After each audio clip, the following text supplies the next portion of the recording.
नमस्कार दोस्तों, यूपीएससी जागरण के आंसर राइटिंग सेशन में डे 48 है। जीएस 6 से क्वेश्चन को देखेंगे। क्वेश्चन पीवाईक्यू है, 2023 में आयोग ने इस क्वेश्चन को पूछा था। ठीक है, और चूंकि सिलेबस में आपके सीधे मेंशन है कि जो है national park and wild life sanctuaries. ठीक है, तो क्वेश्चन है उत्तर प्रदेश के तराई क्षेत्र में वन्य जीव अभयारण्यों के पारिस्थितिक महत्व की व्याख्या करें। 200 वर्ड में अप्रोच करना है। Explain the ecological importance of wildlife sanctuaries in Terai region of Uttar Pradesh. ठीक है, ये क्वेश्चन है। तो फर्दर सेशन में जाने से पहले आप सभी को एक चीज बताना चाहूंगा कि यूपी पीसीएस प्रारंभिक परीक्षा 2026 को ध्यान में रखते हुए नीलेश सर द्वारा एक सेशन डिजाइन किया गया है। क्योंकि पीवाईक्यू में क्वेश्चन पूछे गए थे ज्योग्राफी के पॉइंट ऑफ व्यू से, जो मैप बेस्ड जो क्वेश्चन थे यूपी स्पेशल के, उसको सर ने कवर किया है। और अप्रॉक्स जो है 6 मिनट का वीडियो है। और कुछ जो जो वीडियो के अंश हैं आप देखें, स्क्रीन पे आपके शो हो रहा होगा। अब आइए उत्तराखंड से लगे जिले को भी देख लेते हैं। इसको भी हम ईस्ट टू वेस्ट के क्रम में ही देखेंगे। पीलीभीत, बरेली, रामपुर, मुरादाबाद, बिजनौर, मुजफ्फरनगर और सहारनपुर, इस तरह कुल 7 जिले उत्तराखंड से बाउंड्री शेयर करते हैं। दोस्तों, उत्तर प्रदेश का हरदोई एक ऐसा जिला है जो कुल 8 जिलों से सीमा साझा करता है, जो सर्वाधिक है। वो है लखनऊ, उन्नाव, कानपुर, कन्नौज, फारुखाबाद, शाहजहांपुर, लखीमपुर खीरी और सीतापुर। तो इस तरीके से इस सेशन को डिजाइन किया गया है और काफी महत्वपूर्ण है आपके लिए। और नो डाउट जो है इससे क्वेश्चन आपको आगामी जो परीक्षा 2026 की है, और इवन आप देखें तो लोअर पीसीएस के जो एग्जामिनेशन होने वाले हैं, आरओ की जो नोटिफिकेशन आने वाले हैं, उसमें नो डाउट जो है इस परीक्षाओं में आपको इस सेशन से प्रश्न मिल जाएंगे। ठीक है, तो आप सेशन को देखें और कमेंट में जरूर फीडबैक दें कि आपको सेशन कैसा लगा। ठीक है, तो इस तरीके से हम लोग चलिए फर्दर सेशन को अप्रोच करते हैं और एक इंट्रो से शुरू करते हैं। इंट्रो में आप देखें तो कई तरीके से इंट्रो लिख सकते हैं आप इसका। और आप देखें तो बेसिकली तराई क्षेत्र को आप डिफाइन कर सकते हैं। ठीक है, तो आप कह सकते हैं कि तराई क्षेत्र, ठीक है, तराई क्षेत्र क्या है? तो हिमालय की तलहटी,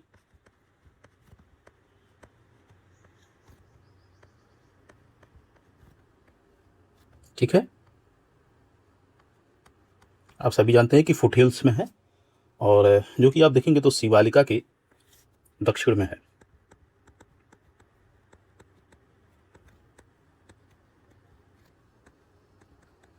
ठीक है, शिवालिका के दक्षिण में है ये क्षेत्र। ठीक है, आप इस तरीके से इसको डिफाइन कर सकते हैं और इसके फीचर्स कुछ बता सकते हैं, जैसे कि ये समतल है। ठीक है, समतल है। इवन आप देखेंगे तो दलदली क्षेत्र है, मार्सी जो लैंड है ये। एंड देखें आप तो उपजाऊ भूमि है।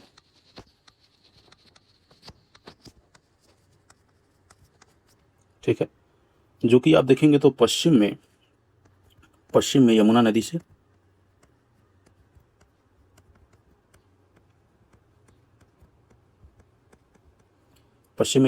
से आप देखेंगे तो पूर्व में ब्रह्मपुत्रा तक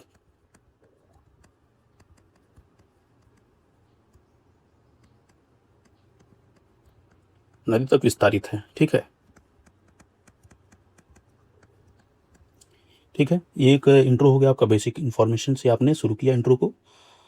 अब आप एक चीज़ और मेंशन कर सकते हैं कि आप जो है ब्रीफ मैनर में आप जो है जो तराई रीजन है उसको मेंशन करके आप कह सकते हैं कि ये जो रीजन है जैव विविधता और पारिस्थितिक दृष्टिकोण से अति महत्वपूर्ण रीजन है। थर्ड, आप जो है देखिए, एक तरीका तो ये हो गया, मैंने आपको बताया। दूसरा तरीका ये हो गया कि आप इसमें जो है ये मेंशन करें कि जैव विविधता और पारिस्थितिक दृष्टिकोण से ये क्षेत्र बहुत ही महत्वपूर्ण हो जाता है। थर्ड में आप देखें तो वाइल्ड लाइफ जो सेंचुरीज है, ठीक है, उसको आप जो है बता सकते हैं कि किस तरीके से घोषित किया जाता है, यानी कि कौन सी अथॉरिटीज़ है। जो वन्य जीव संरक्षण अधिनियम है, ठीक है, वन्य जीव संरक्षण अधिनियम, ठीक है, ठीक है, वन्य जीव संरक्षण अधिनियम 1972 के अंतर्गत जो है वन्य जीव अभयारण्य हैं उनको घोषित किया जाता है। ठीक है, तो कौन सी अथॉरिटी है उसको घोषित करती है। ठीक है, जो सेक्शन 18 है उसको मेंशन कर सकते हैं। ठीक है, तो इस तरीके से बेसिक इन्फॉर्मेशन से आप एक इंट्रो शुरू कर सकते हैं। ठीक है, अब हम लोग मेन बॉडी में शिफ्ट करते हैं और मेन बॉडी में आप जो है एक मैप जरूर बनाएं। ठीक है, तराई क्षेत्र का जो रीजन है उसमें कौन कौन से जो वाइल्ड लाइफ सेंचुरीज हैं उनको आप मेंशन जरूर करें। एक हम लोग जो है मैप ड्रा कर लेते हैं यूपी का। ठीक है,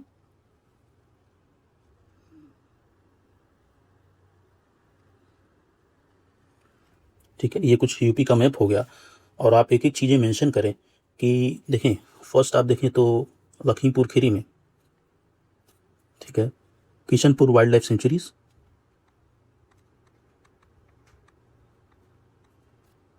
ठीक है, वन्यजीव अभ्यारण्य, ये कहाँ है तो आप मेंशन कर लें लखीमपुर खीरी।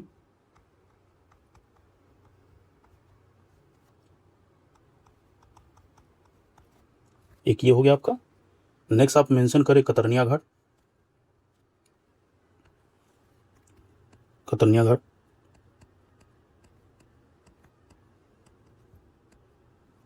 ठीक है, वन्यजीव अभ्यारण्य,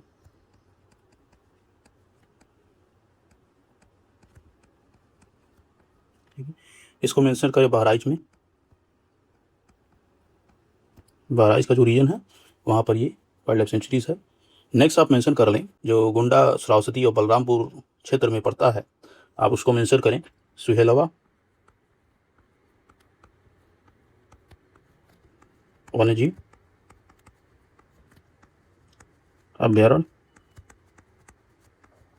ठीक है। आप मेंशन कर सकते हैं कि श्रावस्ती, बलरामपुर, इवन आप गोंडा भी मेंशन कर सकते हैं, ठीक है, इस रीजन में ये विस्तारित है। नेक्स्ट आप मेंशन करें सोहगी बरवा, आप देखेंगे तो महाराजगंज जो क्षेत्र है वहाँ पर है, तो आप मेंशन कर लें सोहगी बरवा,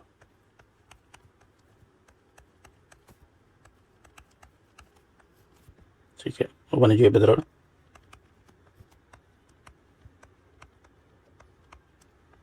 ठीक है, महाराजगंज,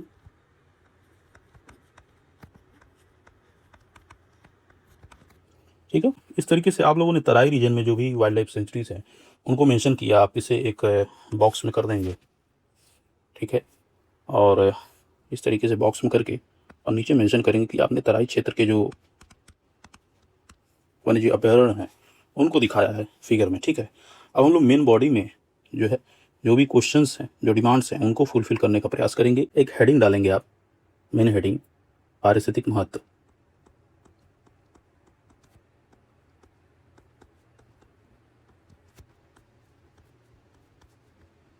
आई थिंक यही क्वेश्चन में मेन डिमांड है क्वेश्चन की, ठीक है।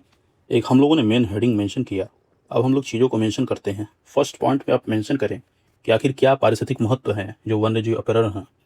तो देखेंगे तो जैव विविधता का संरक्षण, बायोडाइवर्सिटी का कंजर्वेशन इसके माध्यम से होता है,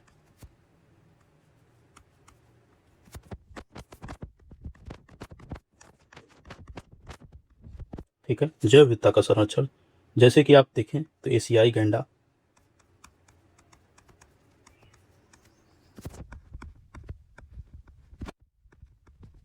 ठीक है, आप देखें तो हाथी, इवन देखें तो बारहसी,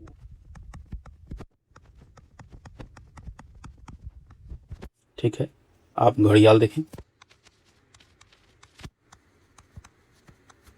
आदि का देखेंगे आप तो इन दुर्लभ प्रजातियों का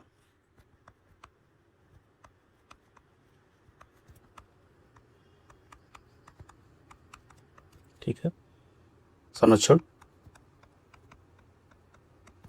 देखिए दुर्लभ प्रजातियों का जो संरक्षण होगा वो कैसे होगा, तो देखिए तो आवास उनको मिल जाता है और एक अच्छा निकेत मिल जाता है, ठीक है। जो इन्वायरमेंट के जो की पॉइंट्स हैं, जो की टर्म्स हैं, उनका बिल्कुल आप यूज किया करें।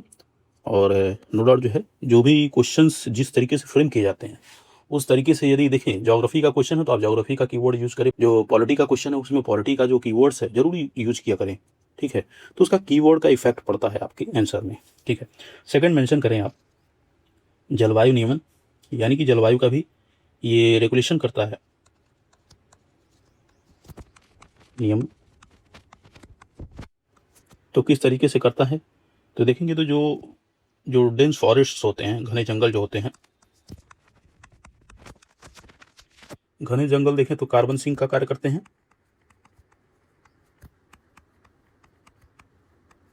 जो पंचामृत का जो संकल्पना है, ठीक है, उसके अनुरूप है ये।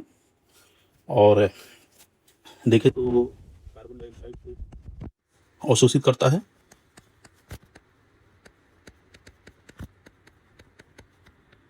ठीक है, आप देखें तो स्थानीय और क्षेत्रीय जो जलवायु है, स्थानीय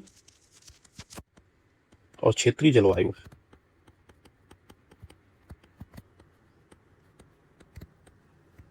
ठीक है, जलवायु को क्या करता है, संतुलित रखता है। ठीक है, टू द पॉइंट चीज़ें लिखें, ज़्यादा जो है एक्सपांड करने की जरूरत नहीं है। ठीक है, चीज़ें बहुत लिखनी है। और देखें तो आप तापमान नियंत्रण,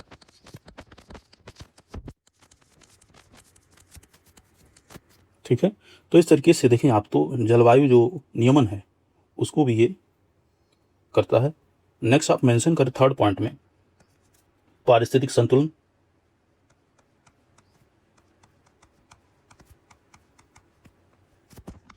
संतुलन, ठीक है, इकोसिस्टम को बैलेंस रखने में काफ़ी ज़्यादा इंपॉर्टेंट रोल होता है। आप देखते हैं खाद्य श्रृंखला, ये फूड चेन है,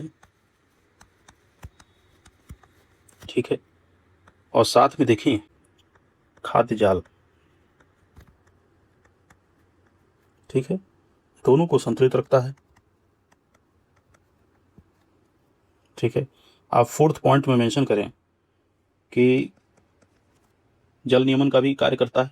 ठीक है, और बाढ़ नियंत्रण भी करता है, जल संरक्षण का भी कार्य करता है। जल नियमन और बाढ़ नियंत्रण,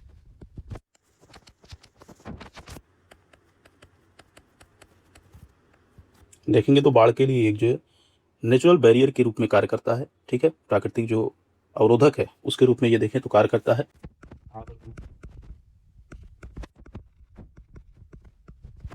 ठीक है, मानसून का पानी जो है, मानसून में देखें आप तो काफ़ी ज़्यादा वर्षा जो है 4 महीने के भीतर हो जाती है, और का पानी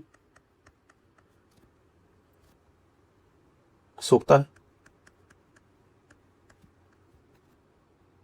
सोख कर क्या करता है, भूजल रिचार्ज करता है। नेक्स्ट आप देखें तो निचले क्षेत्रों में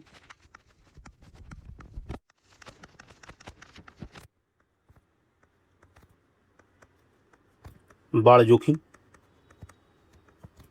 कम करता है।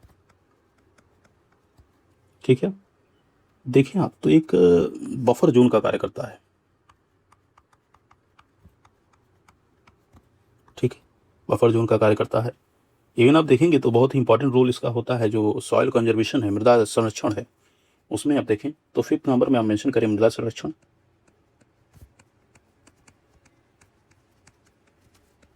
ठीक है, सॉइल कंजर्वेशन में एक इंपॉर्टेंट रोल होता है। आप देखें तो मिट्टी के कटाव को रोकता है।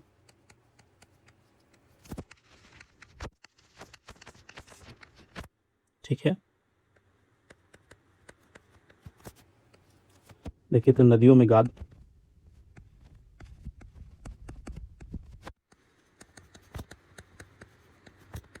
कम करता है।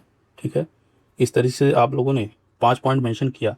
एक 6 पॉइंट में मेंशन करें कि अनुसंधान और शिक्षा का एक बहुत ही महत्वपूर्ण केंद्र होता है, यानी कि रिसर्च और जो नॉलेज सेंटर के रूप में भी कार्य करता है। तो आप मेंशन करें अनुसंधान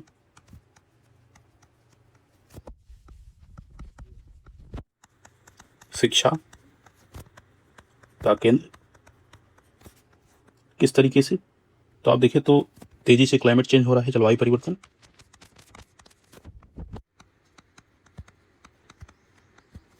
ठीक है, जो विभिन्न प्रजातियां हैं उन पर क्लाइमेट चेंज का क्या इफेक्ट हो रहा है, किस तरीके से इफेक्ट हो रहा है।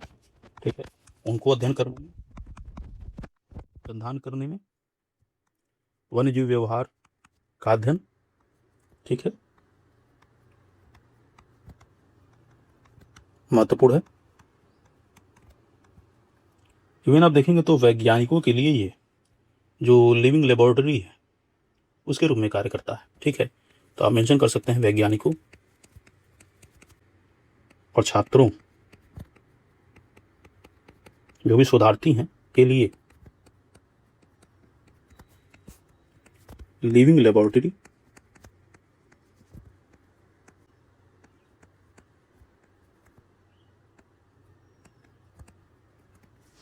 ठीक है, के रूप में कार्य करता है।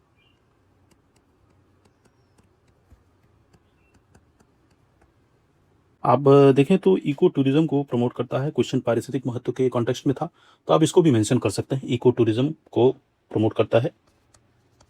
आप कहेंगे सर इससे आप कैसे जोड़ सकते हैं इसको, तो मैं बता रहा हूँ, इको टूरिज्म यदि प्रमोट होगा तो कहीं ना कहीं देखें आप, तो लोग जो हैं वो जागरूक होंगे पर्यावरण के प्रति और जो भी वन्य जीव हैं उनके प्रति, कि आखिर इन वन्य जीव के राइट्स क्या हैं। ठीक है, और ठीक है, इस तरीके से जो है पर्यावरण के संदर्भ में जागरूकता का प्रसार होगा कम्युनिटी में, और नो डाउट जो है इससे पर्यावरण संरक्षण होगा, और जो इकोसिस्टम है उस पे कहीं ना कहीं देखें आप, तो इको टूरिज्म का रोल इंपॉर्टेंट हो जाता है। देखिए क्वेश्चन एक आयामी था, लेकिन फिर भी आप जो है, यदि कोई क्वेश्चन ऐसा पूछा जाता है तो आप मेंशन कर सकते हैं, और ये जो पॉइंट है सिलेबस का वो टोटल कंप्लीट हो जाएगा। ठीक है, आखिर क्या कंसर्न है इस कॉन्टेक्स्ट में, तो देखें आप, तो अवैध शिकार,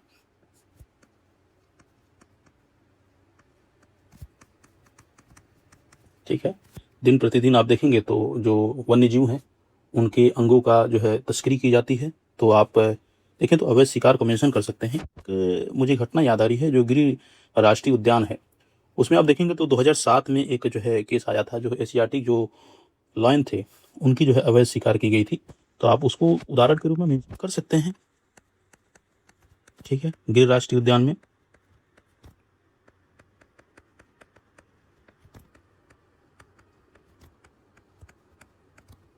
2007 में देखें तो एशियाटिक जो शेर हैं,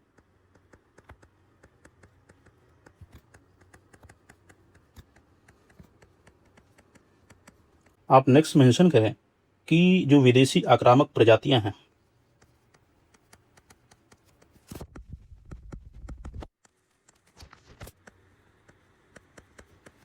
ठीक है, विदेशी जो आक्रामक प्रजाति हैं, जैसे कि आप सभी ने न्यूज में देखा होगा, जो अमेरिका का जो एक वनस्पति है लेंटाना कमारा,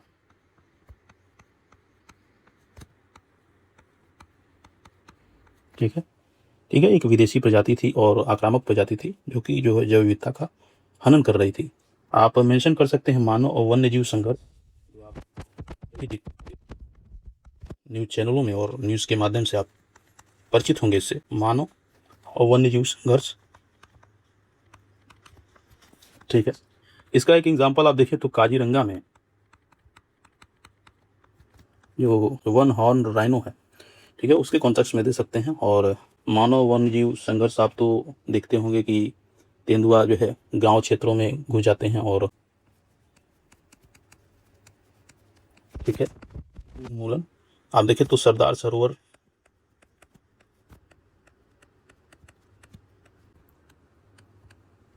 ठीक है, डैम प्रोजेक्ट में बहुत सारे पेड़ जो है काटे गए। आप देखें तो ग्रेट निकोबार,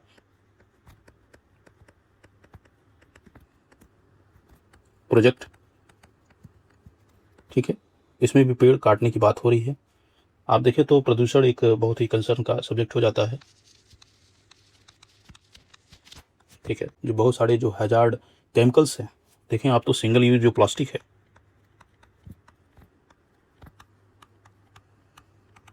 उसके माध्यम से देखें आप तो जानवरों को कहीं ना कहीं ये प्रभावित करते हैं। जलवायु परिवर्तन आप सभी परिचित होंगे। ठीक है, क्लाइमेट चेंज, ठीक है, तो जो रॉयल बंगाल टाइगर है,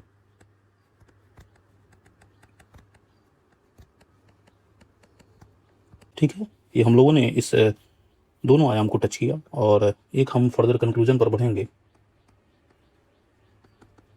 एक निष्कर्ष लिखेंगे ब्रीफ मैनर में। और देखिए आप मेंशन कर सकते हैं, अतः आवश्यकता है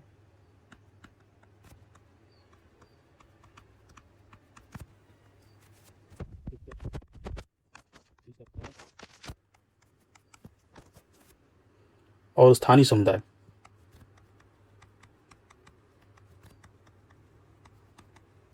ठीक है, स्थानीय समुदाय मिलकर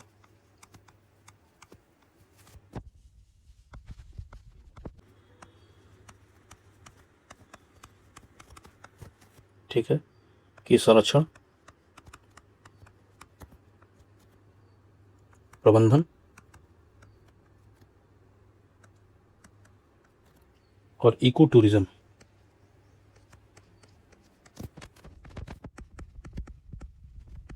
ठीक है, इको टूरिज्म को बढ़ावा दे,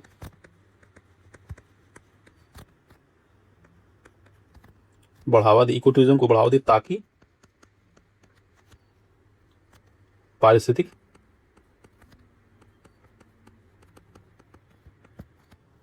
और आर्थिक दोनों पहलुओं पर, दोनों जो स्तर हैं उन पर जो है लाभ सुनिश्चित किया जा सके।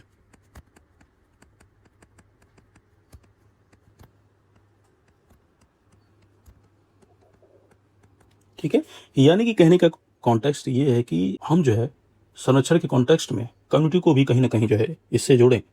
ठीक है, कम्युनिटी लेवल पर यदि संरक्षण होता है तो काफ़ी ज़्यादा प्रभावी होता है। इस तरीके से इस क्वेश्चन को कंक्लूड कर सकते हैं। और सेशन के बारे में आपकी क्या राय है कमेंट के माध्यम से ज़रूर बताएं। और जल्द ही मिलते हैं हम लोग नेक्स्ट सेशन में GS 5 के क्वेश्चन के साथ। धन्यवाद।